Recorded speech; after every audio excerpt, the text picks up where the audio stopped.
Well, I think a lot of people are looking at FTX as this moment in time that is going to bring about a lot of fundamental change in crypto. To a certain extent, I guess that's fair.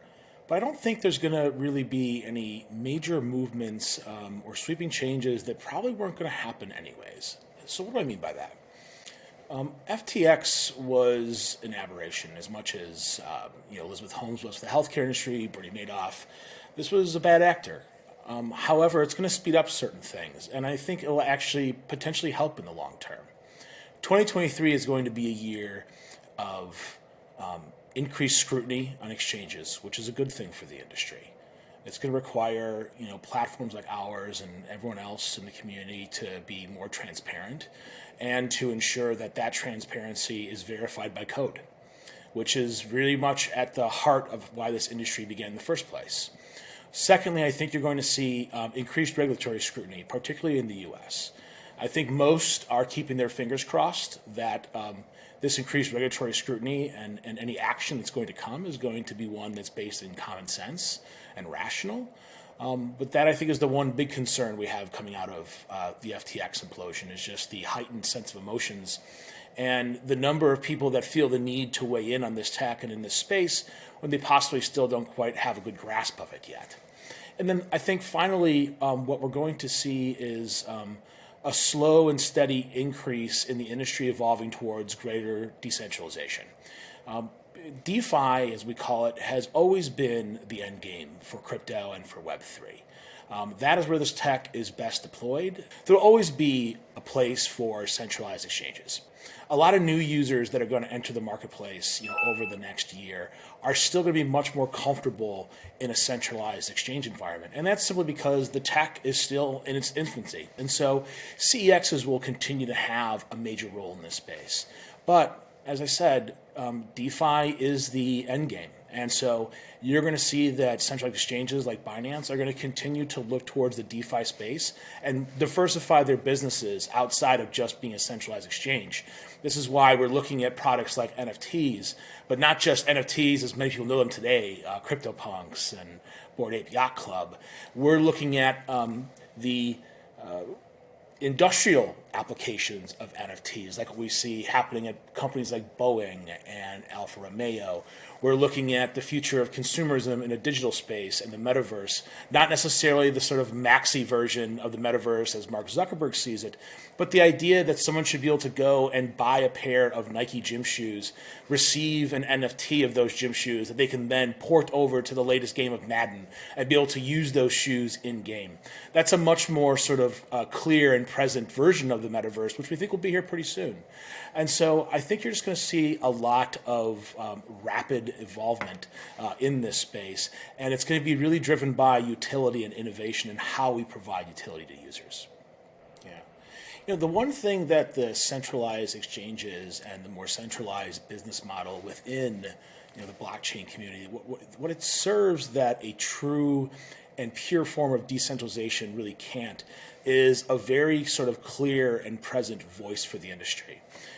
Companies like Binance and Coinbase and Kraken, we have a physical presence, we have a user base that we can tap into, and we have the ability to reach out and contact these companies that we believe are eventually going to find real utility for these products. In the end, the greatest contribution that I think the exchanges can make in the short term. And centralized exchanges have a major role to play to help speed that up and to connect those dots for the community. I think the reality is there's still limitations to the tech.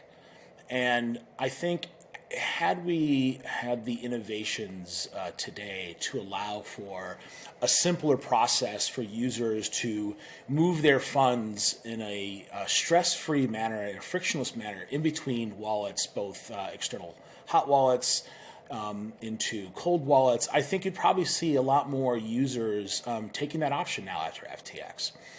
I think the reality is, though, is that's not the case today. And it's still going to be a number of years before we get there.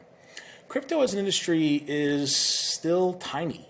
It's really small. We've probably only tapped into about, we think, 4 to 5% of what the eventual addressable marketplace will be for people who enter the crypto or the Web3 space in some way, shape, or form.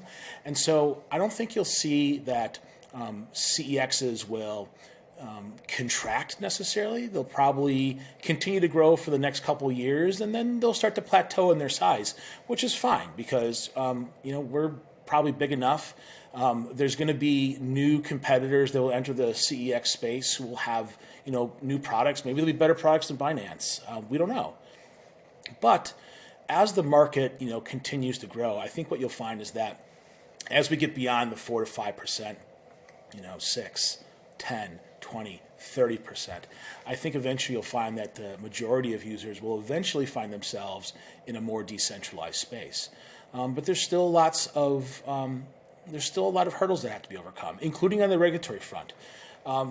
We talked about the greatest sort of benefit that centralized exchanges can provide to Web3 and crypto. I think the greatest danger is that we create a regulatory environment that results in decentralized networks being regulated too soon or too early. And so I also think it's going to be incumbent upon us to ensure we protect the DeFi space as best as we can to allow it to continue to grow and evolve, because frankly, we don't really understand it yet. We're just kind of beginning as a community to dig into it, and there's all sorts of questions and challenges that come with DeFi. But the value to users, the efficiencies that it creates at the global scale, you can't argue with it. And so that's really where Web3 kind of comes into play. It allows for a more efficient system that allows you to just give that money directly with very low costs, either from corruption or from the need for overbearing processes. I think one of the biggest challenges we have as an industry is right now people think about Web3 and the entire conversation is really dominated by crypto and more importantly, the idea of money and value, and value from a financial standpoint. When the real value that Web3 provides is actually much more intangible and broad. And so, right now, when you look at the conversations that dominate headlines, there's basically, two sides. You have the one camp that says crypto is going to zero, Bitcoin is a scam, and it's all going to be dead, in a couple of months. And they've been saying that for, almost a decade now. And then you have the other side that says crypto is going to change the way we eat, breathe, and eat cereal. And the reality is it's none of that.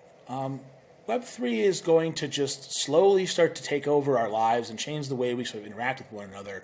And it'll happen much more slowly, and it'll just kind of be there one day, just like Web 1 and Web 2 were. And when I think about, today, the things that really excite me, I mean, NFTs is one of those innovations that's really fascinating. The idea that a digital space can not only create value and utility for a user in the digital world, but also in the physical world is really interesting. We have to find those nexuses to where Web3 can not only empower the user experience, but how do we help create added value for other companies and industries who want to sell products to users with additional utility to them. And once we start to create those utilities, once we can start to bring these ideas to the Nikes, the Electronic Arts of the world, and create these nexuses, then you're going to see that this tech will finally start to really reach widespread adoption. It could be a year from now, it could be 5 years from now. Like I said, we're still in our infancy, and it's going to take some time, and it's okay. Nothing worth doing was ever easy. And there's just so much room for growth and innovation in the space that it's going to be a very exciting thing to watch over the next 10 years. We spend a lot of time educating people on the value of smart contracts and things that help this technology be functional. And I don't think we do enough time selling people on the potential ways in which this tech can really create value to people in their everyday lives. And that's not easy to do. And it's going to take an industry effort to make that pivot. I think if we're being honest with ourselves, over the last 2 years in particular, we took our eye off the prize, and instead of focusing our time and efforts, and I'm really talking mostly about centralized exchanges, rather than focusing our time and efforts on education we spent almost all of our time and resources on marketing and media campaigns. And I'm not, blasting my peers in the space. You have to market, and in the end, we still compete. But we probably shouldn't have spent as much time and effort as we did trying to educate and market these products like you would a light beer or a car on the Super Bowl.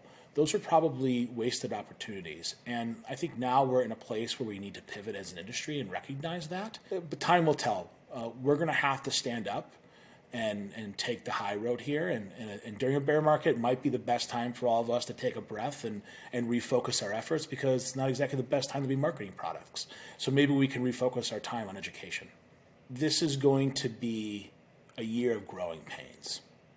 But growth, I think, will be the underlying word.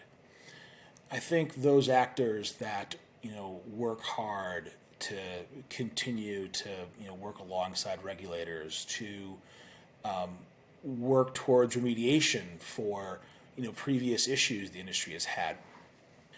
Then crypto completely blew up, and they went from being on their best day maybe one of the 5,000 largest companies in the world to Binance today will probably prove out to be one of the 100 largest companies in the world, possibly top 20. And when you grow that quick, nobody comes to your company and drops off 1,000 employees and the tech that you need to sort of rise to the occasion and meet the new demands that you have on you as a regulated entity. And so, we're gonna continue to see platforms like our own. We'll go through regulatory actions. We'll have to do these remediations, but it's an important step towards widespread adoption. And I think there's a lot of gloom and doom anytime we hear about a centralized exchange going through a regulatory moment, but it's actually a clearing of the air and an opportunity to pivot forward. And so I'm sure we and all of our competitors are going to go through this exact same moment in time this year. But for those who are tracking the industry, I think what you'll find is when we look back in 2024, that 2023 will actually prove to be one of those pivotal years where the industry actually made dramatic sort of movement forward.